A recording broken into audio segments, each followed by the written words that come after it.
L'hiver à Vilnius a toujours été long et sombre. Mais cette année-là, le froid s'était installé non seulement dans les rues, mais aussi en moi. Je m'appelle Osteja Żukauskait. J'ai 35 ans, et bien que mon mariage avec Vitas semblait parfait de l'extérieur, la réalité était très différente. Il voyageait constamment pour le travail, et moi, je restais dans cette maison trop grande, vide de rire et pleine de silence. J'étais une femme de taille moyenne, de constitution mince, avec les épaules légèrement voûtées par l'habitude de me protéger contre le vent glacial. Ma peau était pâle, presque translucide, typique de ceux qui ont grandi sous des ciels gris. Mon visage, fin et ovale, était encadré par des cheveux châtains foncés que je portais habituellement relevés, en un chignon bas, plus par habitude que par goût. J'avais les lèvres fines, naturellement pâles, et les yeux d'un bleu terni qui, selon ma mère, semblaient des lacs recouverts de glace. Mes mains étaient fines, avec de longs doigts et des ongles propres, bien que rongés au bord. Je portais généralement des vêtements simples, des pulls épais, des pantalons en laine, des écharpes tricotées main. J'ai toujours préféré les tons neutres, comme si mon corps voulait disparaître entre les murs de la maison. Vitas, quant à lui, était un homme à l'apparence impeccable. Grand, de large dos et de corps athlétique qu'il conservait de ses années universitaires en tant que joueur de handball.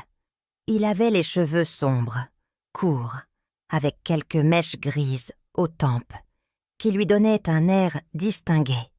Sa mâchoire était carrée, et son nez droit lui donnait une allure sévère, presque militaire. Il portait toujours des costumes sombres, des chemises parfaitement repassées, et des chaussures brillantes, même à la maison. Ses yeux étaient d'un gris intense, froid et calculateur, comme s'il évaluait toujours tout autour de lui. Son sourire était rare, et quand il apparaissait, il semblait plus une formalité sociale qu'un geste authentique. Ce fut un après-midi d'avril, lorsque le printemps commençait à peine à faire fondre les dernières couches de neige, que je le vis pour la première fois. Un grand chien, au pelage sombre et aux yeux dorés, s'approcha timidement du jardin. Son corps, bien que robuste, montrait des signes d'abandon. Il était maigre, avec les côtes marquées sous la peau tendue, les pattes fines mais fermes, et le dos voûté par la fatigue. Son pelage était un mélange de noir, avec des mèches grises, sales de boue et de poussière du chemin, et son museau présentait quelques cicatrices, comme des traces de bataille passée. Mais ce qui m'a le plus marqué, ce furent ses yeux, dorés, intenses, avec une profondeur que je n'avais jamais vue chez un autre être vivant. Il me regardait, comme s'il me connaissait déjà, comme s'il savait exactement ce que je ressentais. Et avant que je puisse décider si je devais l'éloigner ou l'appeler, il s'était déjà couché sous le rosier, comme si cet endroit lui appartenait depuis toujours. Avant de continuer, pour en savoir plus sur les expériences quotidiennes et les moments qui ont marqué la vie de ces femmes, abonnez-vous pour ne manquer aucune histoire et aimez cette vidéo pour nous soutenir. Nous vous attendons dans chaque nouvel épisode. Maintenant, continuons. Cette rencontre a marqué le début d'une relation inattendue et profondément significative. Chaque jour, lorsque le soleil commençait à se coucher, le chien revenait au jardin et je l'attendais avec un peu de nourriture et d'eau. Peu à peu, son pelage retrouva son éclat et son corps prit du poids. Mais son regard conservait toujours la même intensité, cette connexion que j'avais ressentie dès le premier moment. Je l'ai appelé Lokis, un nom qui, sans savoir pourquoi, me semblait lui aller bien. Avec le temps, Lokis est devenu mon compagnon silencieux, mon confident, quelqu'un qui m'écoutait sans me juger, qui était simplement là, partageant ma solitude et mes silences. Alors que Lokis retrouvait la santé, j'ai commencé à remarquer des changements en moi-même. Sa présence m'a donné une raison de me lever chaque matin, de sortir dans le jardin et de sentir l'air frais sur mon visage. J'ai commencé à trouver une sorte de paix dans sa compagnie, une paix que j'avais perdue depuis longtemps. Lokis m'a appris à voir la beauté dans les petites choses, à apprécier le bruit du vent entre les feuilles, le chant des oiseaux à l'aube, la tranquillité d'un après-midi ensoleillé.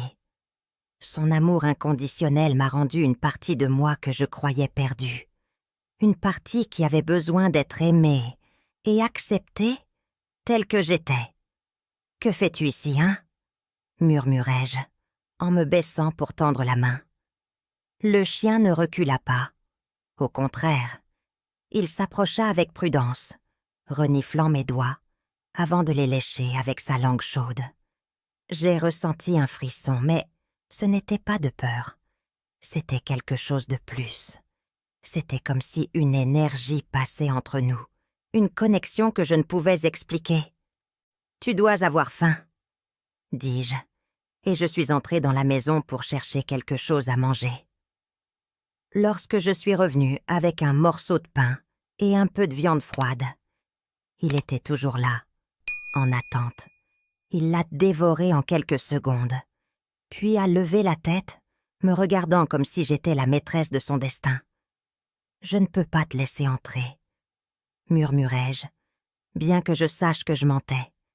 Cette même nuit, alors que la pluie commençait à tomber, je l'ai entendu gratter la porte arrière.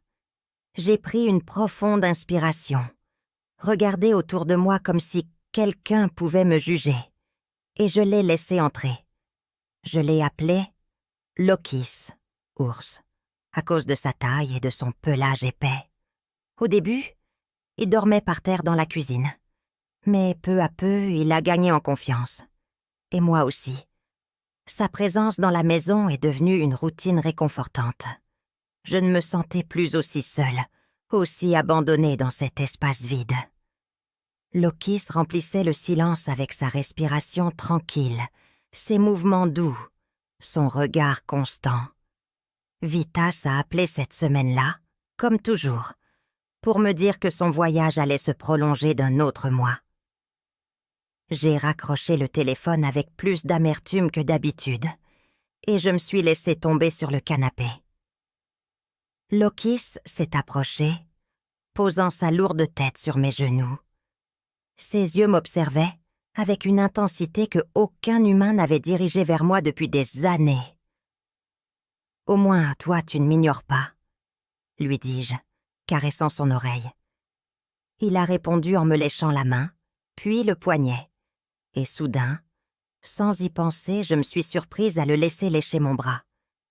La chaleur de sa langue était étrangement réconfortante.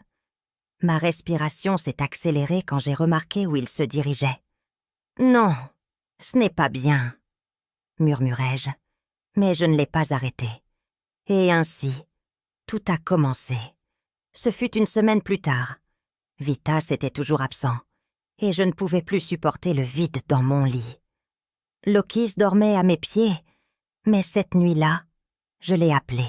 « Viens ici, » murmurai-je, tapotant le matelas à côté de moi. Il a obéi, montant avec précaution, comme s'il savait qu'il franchissait une limite. Lorsqu'il s'est couché à côté de moi, son grand corps chaud s'est collé à mon dos. J'ai senti son souffle dans ma nuque, ses pattes m'entourant presque comme une étreinte. Et alors, j'ai bougé ma main en arrière, touchant son pelage, glissant plus bas. Ce n'était pas quelque chose de planifié. C'était un besoin. C'était un acte de rébellion contre la solitude et l'abandon. Il a répondu comme seul un animal peut le faire. Sans jugement, sans mensonge, seulement par instinct pur. Sa présence comblait le vide que Vitas avait laissé. Et à ces moments-là, je me sentais vivante à nouveau. Les rencontres sont devenues plus fréquentes, plus intenses. J'ai appris quelle caresse l'excitait, et il a appris comment me toucher pour me faire gémir. Parfois, c'était sa langue, longue et habile, qui me conduisait à l'extase. D'autres fois, c'était son poids sur moi, sa force dominante, qui me faisait me sentir vivante à nouveau. À ces moments-là, il n'y avait pas de place pour la pensée, seulement pour la sensation. C'était une connexion primitive, une danse d'instinct, qui nous unissait d'une manière que je n'avais jamais expérimentée avec un autre être. Un après-midi, après l'un de ces moments, je me suis regardée dans le miroir et j'ai remarqué quelque chose de différent. Mes yeux n'étaient plus ternes, mes lèvres n'étaient plus crispées dans une expression d'amertume. Je me suis souri à moi-même, me rappelant le plaisir que Lokis m'avait donné. Pour la première fois depuis longtemps, je me suis sentie désirée, valorisée. Et bien que je sache que ce que je faisais était tabou, je ne pouvais nier la satisfaction que je trouvais dans ces moments. Personne n'a besoin de savoir, murmurai-je. Mais au fond, cela ne m'importait plus. Tout a changé lorsque Vitas est revenu de manière inattendue. Je l'ai entendu ouvrir la porte principale, et mon cœur s'est accéléré. Je me suis levée d'un bond du lit, où Loki s'était couché à côté de moi. Le chien a grogné légèrement, percevant mon anxiété. « Osteja, je suis à la maison », a-t-il annoncé depuis l'entrée. Je suis restée paralysée, ne sachant que faire. La présence de Vatas a brisé le charme de mon monde secret, et soudain, tout ce que j'avais fait m'a semblé une folie.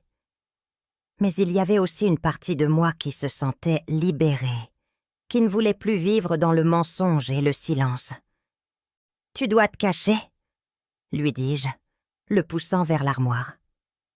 Vitas est entré dans la chambre à coucher avec un sourire fatigué, ses pas résonnant sur le plancher de bois. Il tenait une valise à la main, et son manteau était accroché à son bras. Sa présence a rempli la pièce, mais je ne me sentais plus à l'aise avec lui. « Quelle surprise, hein ?» dit-il en s'approchant pour m'embrasser. Sa bouche avait un goût de menthe et de distance. Ce n'était plus pareil. Le baiser était mécanique, sans la passion d'autrefois, et je me suis rapidement éloignée. « Bienvenue à la maison », murmurai-je, forçant un sourire. Cette nuit-là, lorsqu'il a tenté de me toucher, je me suis écartée. « Je suis fatiguée », mentis-je, me retournant sur le côté. Il a froncé les sourcils, mais n'a pas insisté. Je pouvais sentir sa confusion, mais aussi sa fatigue. Après tant d'années de mariage, il savait que quelque chose avait changé, mais il ne voulait pas encore l'affronter. Les jours suivants ont été tendus. Vitas a remarqué que Lokis ne dormait plus dans la cuisine, mais dans ma chambre. Il a remarqué comment le chien me suivait partout, comment il me regardait avec ses yeux dorés, qui semblaient me comprendre mieux que quiconque. Sa présence constante dans ma vie avait comblé un vide que je ne savais même pas exister. « Qu'est-ce qu'il y a entre vous deux ?» a-t-il demandé un soir, d'une voix froide et accusatrice. Mon cœur a battu plus fort. Je savais que la question était inévitable, mais je n'étais pas préparée à l'affronter. « Rien, nous sommes juste proches », ai-je répondu, essayant de garder mon calme. Il n'a pas compris. Mais Lokis, si. Cette même nuit, lorsque Vitas s'est endormi, le chien s'est glissé sous les couvertures et a trouvé ma main. Sa présence était réconfortante, une connexion qui me donnait la force d'affronter ce qui venait. J'ai su alors que je ne pouvais plus continuer à vivre dans le mensonge. Je ne pouvais plus faire semblant que tout allait bien lorsque mon cœur savait que j'avais trouvé quelque chose de plus vrai et de plus profond, La relation avec Lokis avait réveillé en moi une passion et une vitalité que je croyais perdues à jamais. Le lendemain, j'ai dit la vérité à Vitas. Je l'ai trouvé dans la cuisine, en train de préparer le petit déjeuner. Et j'ai pris une profonde inspiration, avant de parler. « Je ne t'aime plus, pas comme avant », ai-je dit en le regardant dans les yeux. Il a pâli, mais ne semblait pas surpris. Peut-être l'a-t-il toujours su. Peut-être a-t-il toujours su que notre mariage était une façade, une illusion de bonheur qui s'était estompée avec le temps. « C'est à cause du chien ?» a-t-il demandé avec dégoût dans la voix. Je n'ai pas répondu. Je n'avais pas besoin de le faire. La vérité était écrite sur mon visage, dans la manière dont je regardais Lokis, dans la manière dont ma vie avait changé depuis qu'il était arrivé. Lorsque Vitas est parti, j'ai fermé la porte et je me suis laissé tomber sur le sol. Lokis s'est blotti à mes côtés, léchant mes larmes. Sa présence était un baume, une source de réconfort au milieu du chaos. « Nous n'avons que nous-mêmes maintenant », murmurai-je, caressant son pelage. Et pour la première fois depuis des années, cela suffisait. Je n'avais besoin de rien d'autre. Je n'avais pas besoin de l'approbation de quiconque, ni de la compréhension de quiconque d'autre que la sienne. Lokis m'avait appris que l'amour n'a pas de forme définie, qu'il peut être trouvé dans les endroits les plus inattendus et sous les formes les plus inattendues. Aujourd'hui, 1 an plus tard, je vis dans une cabane près de la forêt. Lokis dort à mes côtés toutes les nuits, et je ne me cache plus lorsqu'il me touche. Les gens murmurent, bien sûr. Les voisins, les connaissances, même certains amis d'antan. Mais cela ne me dérange plus. Leur jugement n'a plus de pouvoir sur moi. J'ai trouvé une paix et un bonheur que je n'aurais jamais cru possible. Et c'est ce qui compte vraiment. Lokis m'a sauvé de la solitude. Il m'a rendu la passion. Il m'a appris que l'amour n'a pas de forme définie, qu'il peut être trouvé dans les endroits les plus inattendus et sous les formes les plus inattendues. Et pour moi, cela suffit. C'est plus que suffisant.